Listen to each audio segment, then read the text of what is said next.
Jika kita berbicara mengenai kerajaan Mughal, bagi sebagian orang, Mughal merupakan kerajaan Islam terkuat di Asia. Bahkan dianggap sebagai simbol kejayaan Islam di India. Namun, bagi sebagian besar orang Hindu India, Mughal tak lebih daripada penjajah yang kejam. Bagaimana mungkin? Memang, sejak Mughal dipimpin Raja Jalaluddin Akbar, keharmonisan antar agama, terutama antara Islam dan Hindu, berjalan baik. Namun, semuanya harus runtuh sejak Raja Aurangzeb menjadi Raja Mughal. Penindasan, perbudakan, kekerasan, hingga diskriminasi terhadap orang-orang Hindu, bahkan terhadap Muslim Sunni pun kerap terjadi. Banyak kuil-kuil Hindu yang dihancurkan. Maka tak heran orang-orang India memandang Raja Aurangzeb sebagai simbol radikalisme Islam di India.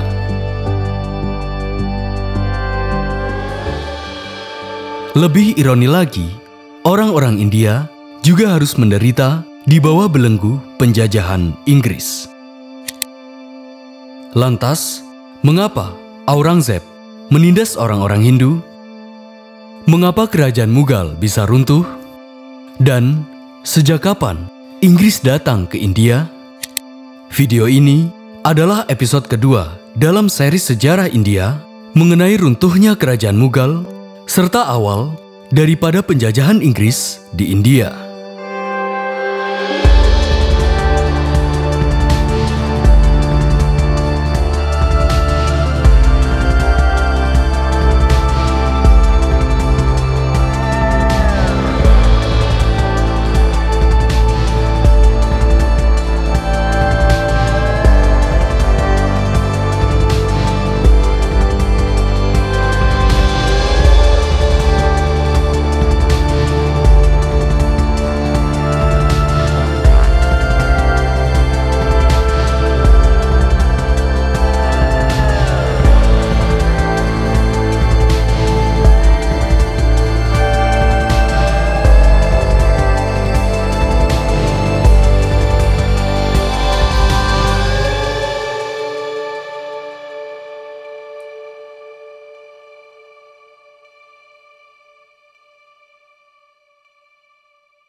Tidak seperti kerajaan-kerajaan sebelumnya, seperti di masa Jalaluddin Akbar. Di masa Raja Aurangzeb, kebijakan Universal Peace hanya tinggal kenangan. Kerukunan antar umat beragama pada akhirnya hanya tinggal cerita saja. Lebih dari itu, sejak di masa Aurangzeb, perang saudara, lemahnya pewaris tahta, pola kehidupan yang mewah dan boros, efek puritanisme serta pemberontakan kerap terjadi. Semuanya bermula sejak ia sebelum menjadi pewaris tahta kerajaan Mughal. Aurangzeb Bahadur Alamgir, satu sisi memang dikenal sebagai putra raja yang sederhana serta taat beragama. Namun di sisi lain ia haus akan kekuasaan. Sebelum ia menjadi Raja Mughal, Aurangzeb bersekongkol dengan saudaranya sendiri Murad Mirza untuk merebut kekuasaan ayahnya, Shah Jahan. Alhasil, Shah Jahan dipenjara, bahkan hingga akhir hidupnya. Shah Jahan declined, whereupon Aurangzeb laid siege to his father. Cannon fire didn't achieve much against these great walls. Sealing off the water supply proved more effective. After 3 days, Shah Jahan surrendered. Aurangzeb never came in to see his father, and Shah Jahan would never again leave this fort. This beautiful tower became his prison, and his life here was made steadily more bleak. Pada tahun 1658, Aurangzeb berhasil naik tahta menjadi Raja Mughal ke-6. Sebagai Raja Islam yang baru, Aurangzeb lantas membuat kebijakan puritanisme dengan menegakkan Islam ortodoks garis keras. Seluruh aturan yang melindungi agama selain Islam dihapus. Bahkan, Raja Aurangzeb memberlakukan orang Hindu sebagai budak. Jangan salah, orang-orang Islam Sunni pun juga dipaksa untuk memeluk ajaran Syiah. Kondisi ini tentunya membuat rakyatnya, khususnya kerajaan-kerajaan kecil Mughal, sangat muak. Satu persatu kerajaan-kerajaan Islam seperti kerajaan Maratha, Golkonda, dan Bijapur pun memberontak. Sekalipun berhasil digagalkan, bibit kebencian mereka terus-menerus bertambah, terutama bagi orang-orang Hindu. Meski Raja Aurangzeb sudah meninggal dunia, kondisi kerajaan Mughal semakin hari semakin parah. Seakan seperti hukum karma. Perebutan kekuasaan, perang saudara, serta pemberontakan terus-menerus berlangsung tiada henti hingga 200 tahun lamanya 29 generasi kerajaan Mughal atau sampai kerajaan itu runtuh.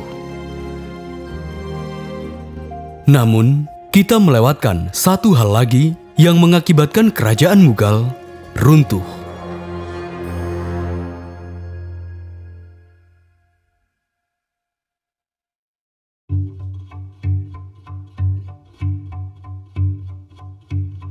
Kita telah mengetahui kerajaan Mughal menguasai seluruh semenanjung India kecuali wilayah Goa. Di Goa, wilayah itu dikuasai oleh Raja Mamluk dari Kesultanan Turki Ottoman. Kondisi di sana tentunya sangat mengusik orang-orang Hindu. Oleh karenanya, kepala suku setempat mengundang orang asing untuk mengusir kekuasaan Mamluk.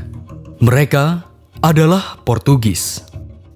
Alhasil, pada bulan Februari 1510, para penjelajah Portugis, pimpinan Alfonso de Albuquerque, mendarat di Goa. Mereka berhasil mengusir kerajaan Mamluk. Namun, alih-alih datang sebagai tamu, justru orang-orang Portugis menjajah wilayah Goa hingga ratusan tahun lamanya. Jangan salah, selain wilayah Goa, seluruh semenanjung India juga menjadi target para penjelajah Eropa. 1608, Inggris datang ke India. Hanya saja mereka harus bernegosiasi dengan Raja Nuruddin Muhammad Jahangir. Barulah 2 tahun kemudian mereka diizinkan untuk masuk ke wilayah India. Lantas, apa tujuan mereka sebenarnya? Pasca Perang Salib yang terjadi pada tahun 1400-an, negara-negara Eropa mengalami kerugian. Mereka mulai mencari cara untuk bisa bertahan hidup, yakni dengan mencari rempah-rempah. Asia adalah wilayah dengan penghasil rempah-rempah yang melimpah. Para penjelajah Eropa pun mulai berdatangan, tak terkecuali Inggris. Selain daripada wilayah-wilayah lain di Asia, Inggris juga mendarat di India. Belanda dan Prancis pun juga melakukan hal yang sama. Pasca Inggris diberikan izin oleh kerajaan Mughal, mereka mulai melakukan perdagangan di India. Namun, lambat laun mereka mendirikan perusahaan di sana. Inggris dengan East Indies Company-nya, Prancis dengan Compagnie des Indies-nya, dan Belanda dengan Verenigde Oostindische atau VOC-nya. Mereka memproduksi kapas, sutra, pewarna nila, gula, garam, rempah-rempah, kopi, serta teh dan opium. Persaingan di antara ketiganya pun terjadi. Namun, lambat laun Inggris mulai melakukan monopoli perdagangan. Bahkan, perusahaan Inggris sudah mulai mendirikan pabrik di beberapa tempat strategis di India. Hal ini tentunya membuat rakyat India sengsara, terutama terhadap para pedagang serta petani. Tak jarang terjadi perselisihan antara rakyat India dan pasukan Inggris. Puncaknya pada tahun 1757, saat Inggris membangun benteng di wilayah Bengali, Gubernur Benggala Surat ad-Daulah menentangnya. Akhirnya, pada tanggal 16 Juni 1757, Surat bersama pasukannya menyerang ratusan pasukan Inggris dan kemudian menangkap mereka. 4 hari kemudian, sebanyak 146 orang Inggris dimasukkan ke dalam lubang dengan ukuran 5 x 4 meter persegi tanpa ventilasi udara selama 1 hari 1 malam. Akibatnya, sebanyak 122 orang meninggal dunia. Peristiwa ini dikenal dengan peristiwa The Black Hole. Hal ini tentunya membuat marah Inggris. Untuk membalas, Inggris bersekutu dengan Mir Jafar, salah satu petinggi Mughal, dengan imbalan Jafar akan dijadikan Nawab Bengali. Akhirnya, pada tanggal 23 Juni 1757, Robert Clive bersama pasukannya menyerang pasukan Suraj ad-Daulah. Pertempuran Pelesai pun terjadi. Pertempuran ini mutlak dimenangkan oleh Inggris. Gubernur Benggala Surat bersama ratusan pasukannya gugur. Sejak itulah Robert Clive mengklaim Benggala sebagai wilayah kekuasaannya. Sebagai bonekanya, Inggris menempatkan Mir Jafar sebagai Nawab Bengali. Meski begitu, Inggris masih belum mampu mengklaim secara terang-terangan.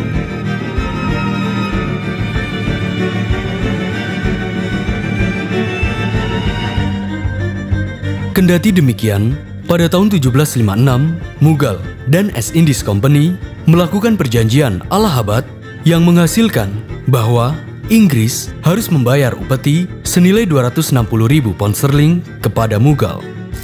Kondisi ini, satu sisi, sebagai antisipasi Mughal akan kekuatan Inggris. Namun, di sisi lain, hal ini justru berakibat fatal. Inggris yang sudah berambisi menguasai India, berencana akan meruntuhkan kerajaan Mughal dengan pelan-pelan.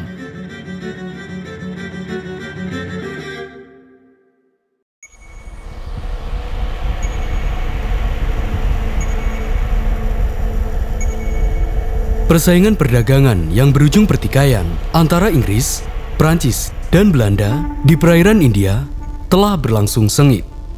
Belanda pun akhirnya memusatkan prioritasnya di sebelah timur India atau Indonesia.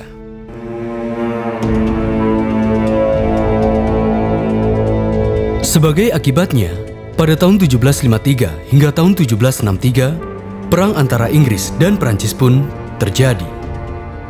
Perang 7 tahun ini dimenangkan oleh Inggris. Akibatnya, Prancis pun melepaskan stasiun militernya serta kongsi dagangnya dari perairan India.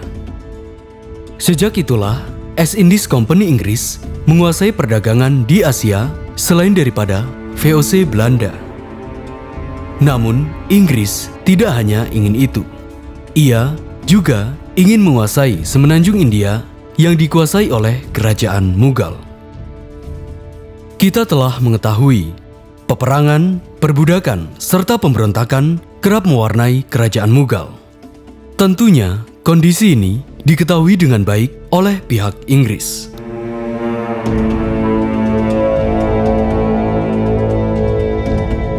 Inggris pun tidak hilang kesempatan untuk ikut campur. Setidaknya, ada beberapa hal. Pertama, abaikan kerajaan Mughal. Toh memang sedang banyak para pemberontak yang siap untuk menyerang Mughal. Kedua, pahami kelemahan para pemberontak. Dan yang ketiga, fasilitasi mereka untuk memberontak kepada kerajaan Mughal.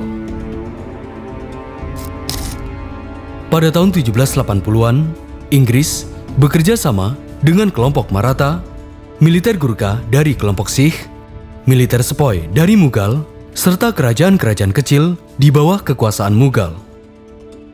Inggris yang tahu akan kelemahan mereka menjanjikan mereka harta serta jabatan.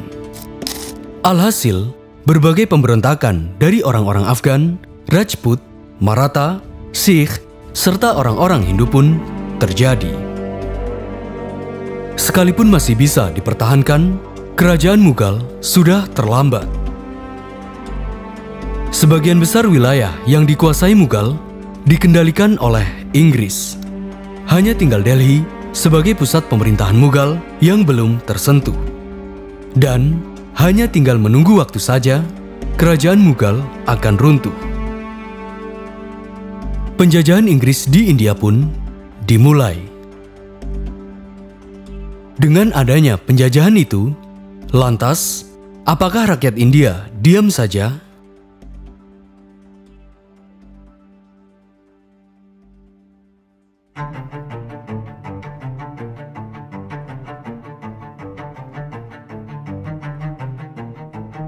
Sekalipun Inggris mampu mengendalikan beberapa wilayah di India, tak lekas kekacauan terus-menerus terjadi yang membuat rugi company Inggris sendiri.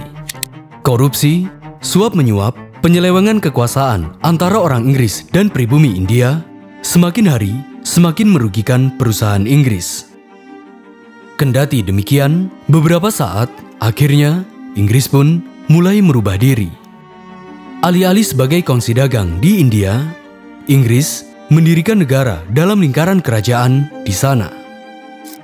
Tujuannya, selain sebagai bentuk penjajahan, Inggris juga bertujuan untuk membuat aturan-aturan dan hukum-hukum yang tegas untuk memberantas korupsi serta kekacauan yang ada. Sejak itulah, Inggris memiliki wilayah administrasi terpusat di India, tepatnya di Benggala. Sedari demikian, satu sisi, rakyat India tidak merasa jika Inggris menjajah mereka. Namun, di sisi lain, kondisi ini sangat dipahami olehnya bahwa Inggris adalah penjajah India dan rakyat India harus sadar akan hal itu. Dialah Haidar Ali, sang Raja Mysore di India Selatan.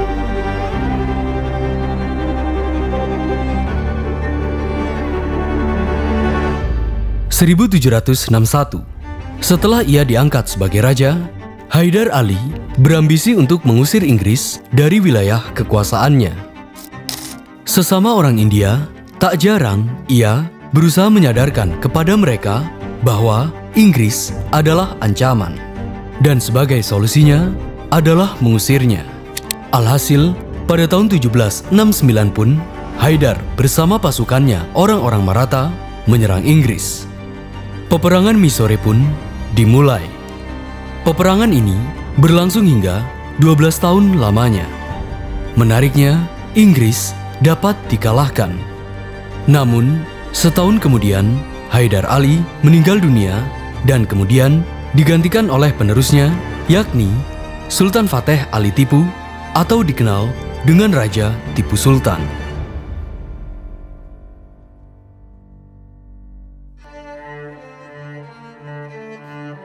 Tak jauh berbeda, ia lantas meneruskan perjuangan Haidar Ali. Namun, kali ini Inggris ternyata sudah bekerja sama dengan orang-orang Maratha.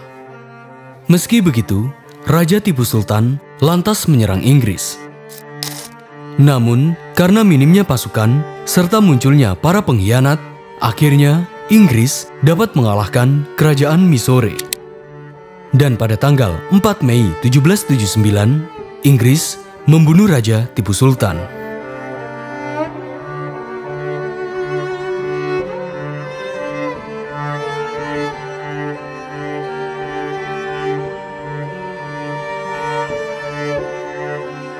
Dari sini, kita telah mengetahui, pada masa itu, hampir seluruh rakyat India tidak menyadari jika Inggris adalah ancaman. Namun, hanya 2 orang penguasa dari India Selatanlah yang mulai menyadari, bahkan berusaha menyadarkan pribumi India jika Inggris adalah penjajah. Namun, sudah terlambat. Inggris sudah terlanjur menancapkan kekuasaannya di India. Dan suatu hari, rakyat India akan sadar dengan sendirinya jika sudah merasakan bagaimana kejamnya penjajahan Inggris.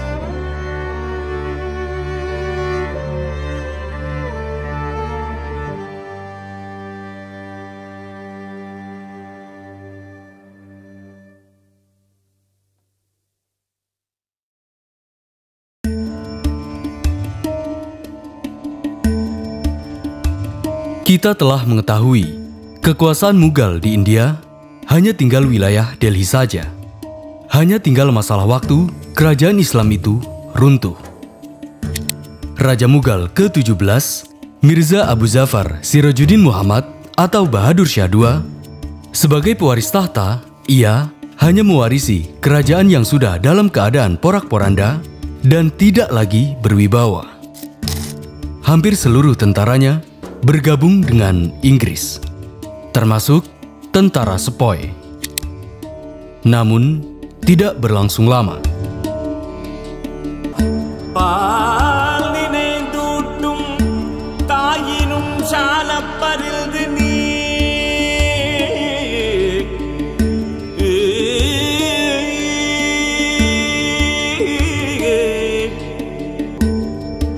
Mei 1857, para tentara Sepoy menemukan bahwa katrit mesiu yang berada di senjata mereka ternyata dilumasi dengan minyak babi dan sapi. Tentunya hal ini membuat tentara Sepoy marah, mengingat mereka beragama Islam dan Hindu. Sapi bagi rakyat Hindu merupakan hewan yang disucikan, sedangkan babi dalam Islam adalah binatang yang haram. Hal ini tentunya menyakiti hati tentara-tentara Sepoy. Alhasil, pada tanggal 13 Mei 1857, para tentara Sepoy membunuh 52 orang Inggris. Kondisi ini membuat Inggris marah. Alhasil, ribuan tentara Inggris menyerang tentara Sepoy.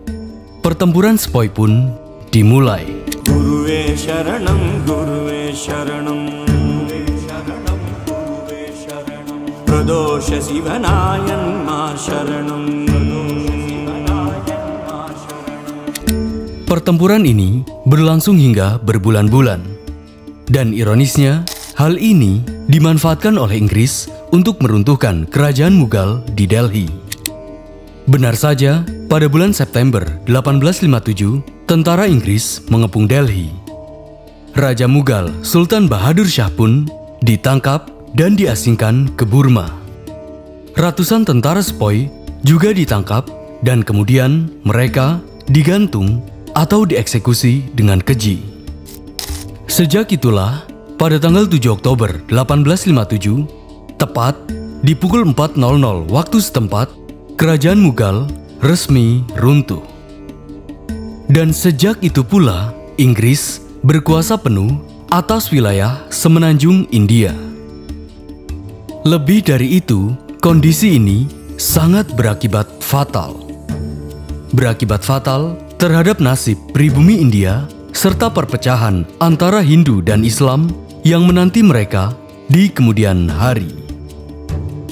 Perpecahan yang mengakibatkan perang saudara hingga puluhan tahun lamanya. Guruve Sharanam, Guruve Sharanam, Pradosha Sivanayan Ma Sharanam, Guruve Sharanam, Guruve Sharanam, Pradosha Sivanayan Ma Sharanam, Guruve Sharanam, Guruve Sharanam, Pradosha Sivanayan Ma Sharanam, Guruve Sharanam, Guruve Sharanam, Pradosha Sivanayan Ma Sharanam.